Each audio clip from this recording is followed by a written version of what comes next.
ఆచి చికెన్ మసాలా. జగన్ కళ్ళు మూసుకుంటారట, మీరు యుద్ధం చేయండి. వివరాల్లోకి వెళ్ళినట్లయితే మాజీ ముఖ్యమంత్రి జగన్మోహన్ రెడ్డి గారు నిన్న తాడేపల్లి తన నివాసంలో ఒక సమావేశం నిర్వహించారు. ఆ సమావేశంలో పాల్గొన్న వారు ఎవరంటే రాజమండ్రి రూరల్ నియోజకవర్గానికి సంబంధించిన సమన్వయకర్తలట. సో ఈ సమావేశంలో ఇక అంటే యాక్చువల్గా ఇక్కడ రాజమండ్రి రూరలా లేకపోతే విజయవాడ సెంటర్లా ఇది కాదు ఆయనకు కావాల్సింది. ఆయన ఒక సమావేశం నిర్వహించాలి, ఆ సమావేశానికి ఎవరో ఒకళ్ళని అక్కడ పెట్టాలి. అందుగురించే ఈయన పక్కా ప్లానింగ్తో ఒక్కొక్క నియోజకవర్గం అని పెట్టుకుంటున్నారంటే బహుశా వారానికి ఒకటి పెట్టుకున్న మొత్తం ఉన్న 175 నియోజకవర్గాలకు గాను సంవత్సరానికి 52 వారాలు అటు ఇటుగా 3.5-4 ఏళ్లలో ఇదంతా ఫినిష్ చేసి చేయొచ్చు. మనం ప్రెస్ మీట్ పెట్టేదానికంటే కూడా బూస్టింగ్ ఇవ్వడానికి, క్యాడర్కి బూస్టింగ్ ఇవ్వడానికి ఉపయోగపడుద్ది ఈ రకంగా పెట్టి మాట్లాడితే అనే ఉద్దేశంతో ఈ పెడుతున్నట్లుగా అర్థం చేసుకోవచ్చు. అయితే ఇక్కడ ప్రధానంగా ఈయన మాట్లాడే మాటలేంటి ఒకసారి మనం పరిశీలిద్దాం, ఎందుకంటే ఇందులో చాలా ఉన్నాయి. సో ముందుగా ఇవి ఏంటో చూద్దాం. ఎన్నికలు జరిగి చూస్తూ చూస్తూ ఉండగానే 3వ సంవత్సరంలోకి కూడా ఎంటర్ అయిపోయినాం.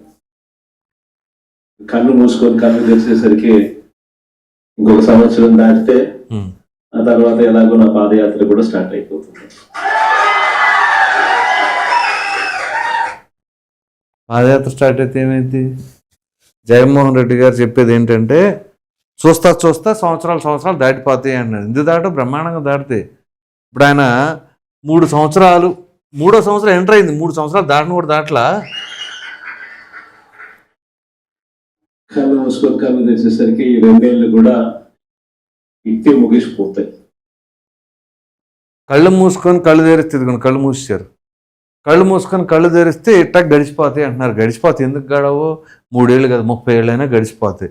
ఇక్కడ ఆయన కళ్ళు మూసుకున్న దానికి గాను ఎంత గ్యాప్లో చూడండి, ఇది టైమింగ్ కూడా కళ్ళు మూసుకునే గ్యాప్లో ఇప్పుడు 2 సంవత్సరాలు గడిచిపోయింది ఆయన ఓడిపోయి. ఈ 2 సంవత్సరాల్లోనే ఇక్కడ కలర్ కూడా చేంజ్ అయిపోయింది. సో 2 సంవత్సరాలు అంటే యాక్చువల్గా 2 సంవత్సరాలు గడిచిపోయింది అనుకోవడం కాదు, 2 సంవత్సరాల ఆయుష్ తగ్గిపోయింది మనకున్న లైఫ్లో. అంటే మీరు ఏదైతే 30 ఏళ్ళని కలలుగా అన్నారో ఆ 30 ఏళ్ళలో 5 ఏళ్ళు అధికారం అయిపోయింది, దాని తర్వాత 25 ఏళ్లలో ఇప్పుడు 2 సంవత్సరాలు అయిపోయింది. అంటే ఇక మిగిలింది 23 సంవత్సరాలు. 30 ఏళ్ళలో 7 ఏళ్ళు అయిపోయింది, ఇంకో 3 సంవత్సరాలు గడవాలి, పోతే 20 సంవత్సరాలు. ఇక ఆ 20 సంవత్సరాల భవిష్యత్తు అంటే ఇప్పుడు అసలు గెలిచే అవకాశం ఉందా లేదా, ఇవన్నీ కూడా చాలు చూస్తాం. మనం పాదయాత్ర చేస్తామంటే పాదయాత్ర చేసిన తర్వాత ప్రజలు మనల్ని పొందాలి, ప్రజల అభిమానం చూరగొనాలి. చూస్తా 3వ ఏడాది కూడా వేగంగా గడిచిపోతా ఉన్న పరిస్థితులు వేగంగానే గడుస్తుంది. ఇప్పుడు వేగంగా గడుస్తుందంటే దాని ఉద్దేశం ఏంటి? వేగంగా మన ఆయుష్ తరిగిపోతుందని గడుతుంది కాదు, వేగంగా తరిగిపోతుంది మన ఆయుష్, అది ఎవరిదైనా కానీ. సో ఇప్పుడు ఈయన మరి ఆ పార్టీకి సంబంధించి చెప్పాలి కాబట్టి బూస్టింగ్ ఇస్తున్నారులే. ఈ క్రమంలో ప్రతి ఇంట్లో కూడా ఇప్పటికే చర్చ మొదలైంది. మామూలుగా 2 సంవత్సరాలు పూర్తయిపోయి 3వ సంవత్సరం నడుస్తా ఉన్నప్పుడు ఏ పార్టీకైనా కూడా ఏ ప్రభుత్వానికైనా కూడా యాంటీ ఇన్కంబెన్సీ అనేది మామూలుగా ఈ స్థాయిలో ఏదన్నా ఉంటే ఉంటుంది. బాగా చేస్తే అసలు మామూలుగా అయితే మనలాంటి పాలన చేస్తే అసలు ఉండకూడదు. ఉండకూడదంటే ఓకే, మనలాంటి పాలన చేస్తే ఉండదు అన్నారు చూసారా. ఏది 3 సంవత్సరాలు అయ్యేసరికి ఉండదు అంటున్నారు చూసారా. ఎందుకంటే మీకు గుర్తుందో లేదు మరి జగన్మోహన్ రెడ్డి గారికి నేను గుర్తు చేస్తా, 2022లోనే ఈ గ్రాడ్యుయేట్ ఎమ్మెల్సీ ఎన్నికలు జరిగినాయి. ఆ ఎన్నికల్లో మీకు గుర్తుంటే ఉత్తరాంధ్ర కావచ్చు, దక్షిణ రాయలసీమ కావచ్చు, ఆ 3 చోట్ల 3 గెలిచింది తెలుగుదేశం పార్టీ. అప్పుడు బీజేపీ కానీ జనసేన కానీ అసలు పోటీ చేయలే. సో అవుట్ రైట్గా జగన్ వర్సెస్ టీడీపీ, అదే చంద్రబాబు అనే టైప్లో జరిగింది. So TDP versus YCP, including పులివెందులలో కూడా గ్రాడ్యుయేట్స్ వైసీపీకి వేయలే. అది పరిస్థితి. అదేంటి యాంటీ ఇన్కంబెన్సీ కదా. అదే అందుకని అప్పుడు కూడా కళ్ళు మూసుకున్నారే బహుశా. ఆ కళ్ళు మూసుకోవడంతో ఏమైందంటే చూస్తూ ఆ 3 ఏళ్ళు 5 ఏళ్ళు గడిచిపోయిన తర్వాత ప్రజలు వీళ్ళ సైడ్ చూడకుండా కళ్ళు మూసుకున్నారు. సో ఈ కళ్ళు మూసుకునే కథలోనే మిగతా భాగం చూద్దాం. చంద్రబాబు నాయుడు గారు లాంటి పాలన చూసినప్పుడు మాత్రం మామూలుగా అయితే ఈ స్థాయిలో ఎక్కడన్నా ఉండేదాన్ని ఈ స్థాయిలో ఇప్పటికే కనిపిస్తాం. సూపర్. ప్రభుత్వం మీద వ్యతిరేకత ప్రతి ఇంట్లో కూడా ఈరోజు చర్చ జరుగుతూ ఉంది. 5 సంవత్సరాల మన పాలనను ఈరోజు కంపేర్ చేస్తా ఉన్నారు. ఇదైతే చర్చ జరుగుతుంది, ప్రతి ఇంట్లో చర్చ జరుగుతోంది అన్నమాట వాస్తవం. కంపేర్ చేసుకుంటున్నారు అనే మాట 100% ఉంటుంది. ఖచ్చితంగా కంపేర్ చేయకుండా గత ప్రభుత్వాన్ని ఈ ప్రభుత్వాన్ని ఉంటారా? అది భవన నిర్మాణ కార్మికుల దగ్గర నుంచి మద్యం ప్రియులు కావచ్చు, లేకపోతే నిరుద్యోగ యువత కావచ్చు, లేకపోతే మొన్న మధ్య రిక్రూట్ అయిన డిఎస్సి టీచర్స్ కావచ్చు, అందరూ. చంద్రబాబు నాయుడు గారి ఈ 3 సంవత్సరాల ఈ పరిపాలనకు సంబంధించిన పరిపాలనతో మన పాలనకు చంద్రబాబు నాయుడు గారి పాలనకు మధ్య తేడా చూస్తాం. తేడా చూస్తారు కదండి. ఏంటా తేడా? జగన్మోహన్ రెడ్డి గారు ఉండగా పాలన ఎలా ఉంది, చంద్రబాబు నాయుడు గారు వచ్చిన తర్వాత పాలన ఎలా ఉంది. అమరావతిని చూడండి తెలిసిపోద్ది పాలన ఎలా ఉంది, పోలవరాన్ని చూడండి తెలిసిపోద్ది, ఇప్పుడు ఆ డిఎస్సి సంపాదించిన టీచర్స్ని చూడండి పాలన తెలుస్తుంది. సో రోడ్స్ చూసుకోండి, రోడ్స్ కానీ ప్రాజెక్ట్స్ కానీ ఇన్వెస్టర్స్ కానీ అక్కడ జరుగుతున్న చూడండి. ఖచ్చితంగా ప్రజలు చూస్తారు, చూడకుండా ఎలా ఉంటారు, అన్నీ గమనిస్తూ ఉంటారు. ఎందుకంటే మన హయాంలో రిలీజ్ చేసిన ఇంకా దీంట్లో ఇంకా చాలా అణిముత్యాలు ఉన్నాయి, మనం మాట్లాడలే కానీ నెక్స్ట్ వీడియోలో ఇంకా క్లియర్ కట్గా డీటెయిల్గా వివరిస్తాం ఒక్కొక్క దానిపైన.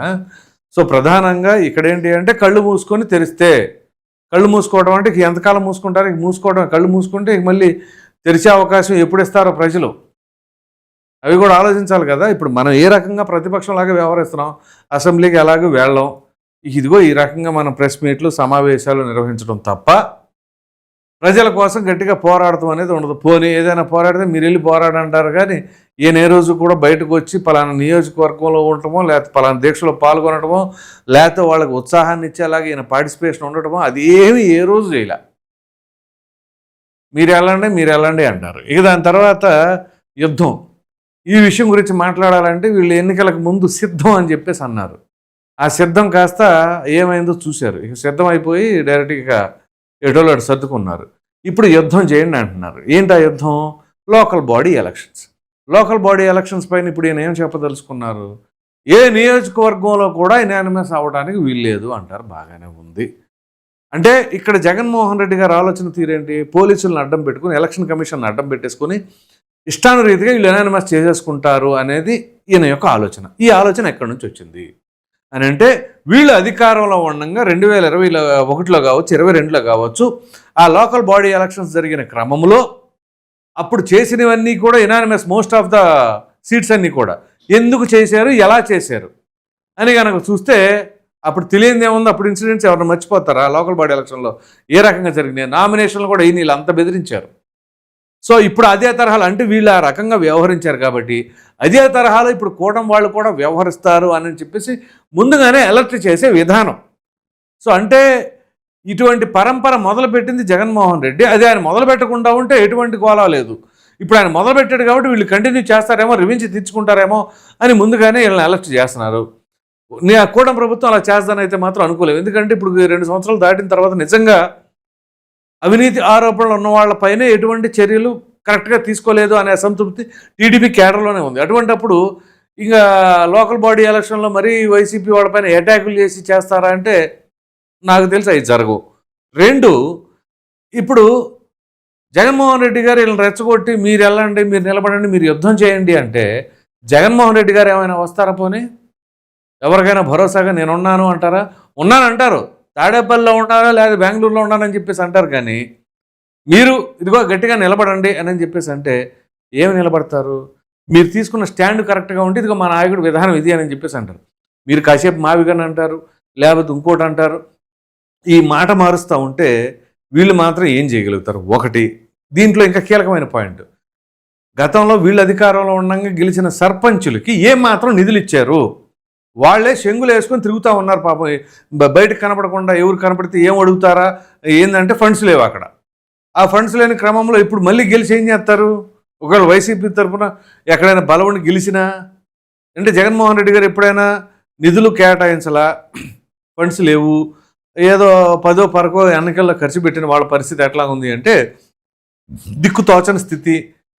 ఓడిపోయినాడు ధన్యుడు గెలిచినోడు పాపాత్ముడు అనే తరహాలో, ఎందుకంటే నేనేం పాపం చేసుకున్నారా గెలవడానికి అనే తరహాలు ఇప్పుడు గెలిచినోడి పరిస్థితి ఏంటి అంటే అక్కడ మెయింటెనెన్స్ చేయలేక, అక్కడ ప్రజలకు సమాధానం చెప్పలేక నానా ఇబ్బందులు పడతాడు. ఓడిపోయినోడిని ఎవరు పట్టించుకోరు కాబట్టి పక్కన నుంచి వెళ్ళిపోతూ ఉంటాడు.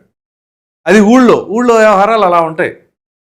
సో అప్పుడు ఎవరినైతే బలవంతాన లేకపోతే యునానిమస్ చేసారో, ఎవరెవరైతే బెదిరించి వాళ్ళతో చేత విత్డ్రా చేయించారో వాళ్ళు సంతోషంగా ఉన్నారు అని చెప్పేసి అని కూడా అనుకున్నారు. సరే, ఎనీహౌ ఇప్పుడు ఈ లోకల్ బాడీ ఎలక్షన్లు మీరు వెళ్ళి యుద్ధం చేయండి అంటే ఆ యుద్ధంలో రాజుగారు కూడా ఉండాలి కదా. రాజుగారు లేకుండా బట్టలు మీరు బోండి అంటే వాళ్ళు ఏమాత్రం వెళ్తారు? అది కూడా అర్థం చేసుకోవాలి కదా. మనం అధికారంలో ఉండగా ఏ రకంగా అజమాయిషీ చలాయించాం. ఇప్పుడు మీరేమాత్రం తగ్గొద్దు అని అంటే వాళ్ళు తగ్గుతున్నారు అనే న్యూస్ ఏమైనా జగన్మోహన్ రెడ్డి గారి దగ్గర బలంగా ఉండి ఉంటుంది. మనవాళ్ళు ఈసారి వదిలేస్తున్నారులే అన్నా అని చెప్పేసి. సో అలా వదలమాకండి అని చెప్పేసి అండ్ కేడర్లో ఉత్సాహం అనమాట. మనం ఏమాత్రం కూడా తగ్గేది లేదు. ఇప్పుడు ఏదైనా జరిగితే ఏమైంది, ఎవరైనా ఇందులో కొంచెం ఎక్కువగా పూసుకొని నా పార్టీ అని కొంచెం ఎగేసుకుని ముందుకు వచ్చారనుకోండి, ఏ పార్టీ వాళ్ళైనా, పొరపాటున జరగకూడదు ఏదైనా జరిగితే ఆ నష్టం భరాయించాల్సిందే ఆ కుటుంబం. ఆ పార్టీ ఏమీ బాధ్యత తీసుకోదు.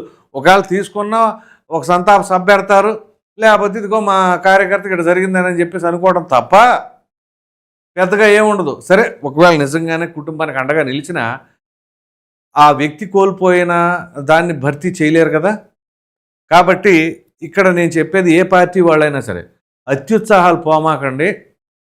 ఎంతవరకు ఉండాలి అంతవరకు ఉండండి. మీ ప్రాణాల మీదకి తెచ్చుకోవద్దు. మీ అవసరం, మీ బాధ్యత ఆ కుటుంబం పైన ఉంది. వాటిని మాత్రం ప్రక్కన పెట్టేసి ఏదేమైనా నా పార్టీ అన్నారనుకోండి, ఇక మీ ఇష్టం. కాబట్టి ఇక్కడ జగన్మోహన్ రెడ్డి గారిది ఏమైంది, మీరు వెళ్ళి యుద్ధం చేయండి అంటారు, అక్కడ ఇబ్బంది పడేవాళ్ళు వాళ్ళు. సో వీటన్నిటి దృష్ట్యా జగన్మోహన్ రెడ్డి గారు చేసిన వ్యాఖ్యలు, ఈ కళ్ళు మూసుకోవడం, మళ్ళీ పాదయాత్ర అంటున్నారు, మర్చిపోయిన ఆ విషయం కూడా ఒకసారి రిమైండ్ చేయాలి. ఈ పాదయాత్ర అంటే జగన్మోహన్ రెడ్డి గారు పాదయాత్ర చేస్తే ఏమైంది? ఇప్పుడు పాదయాత్ర చేయగానే అధికారం వస్తుంది అనుకుంటే ప్రతి ఒక్కరూ ప్రతిసారి పాదయాత్ర చేస్తారు. అంతెందుకు జగన్మోహన్ రెడ్డి గారు మన అధికారంలో పాదయాత్ర చేయొచ్చుగా. అధికారంలో ఉండగా లాస్ట్ ఒక 6 నెలలు పాదయాత్ర చేసి నేను గడపకి తిరుగుతానని చెప్పేసి అనొచ్చు కదా. అప్పుడు జరగల. అప్పుడు మాత్రం పరదాలు, ఇది పరిస్థితి, బ్యారిగేడ్లు, చెట్లు కొట్టేటాళ్ళు. ఇప్పుడు మాత్రం ఓడిపోతే మాత్రం నేను పాదయాత్ర చేసేస్తాను అంటున్నారు. కాబట్టి మరి అప్పుడు లోకేష్ గారు పాదయాత్ర చేసినప్పుడు స్టూళ్ళు లాక్కోవటాలు, మైకులు పెట్టనీయకుండా ఉంటాలు అప్పుడు చేశారు. జగన్మోహన్ రెడ్డి గారికి అట్లా జరుగుతుందా? జగన్మోహన్ రెడ్డి గారు అసలు ఏదైనా ఒక చిన్న నిరసన కార్యక్రమం అంటే తట్టుకోలేరు. సో వీటన్నిటి క్రమంలో మరి ఆయన పాదయాత్ర ఏందో, ఈ కళ్ళు మూసుకోవడం ఏంటో, వాళ్ళ యుద్ధం ఏంటో, వీటన్నిటిపైన మీ అభిప్రాయం ఏంటి అనేది కామెంట్లో తప్పకుండా తెలియజేయండి. Thank you.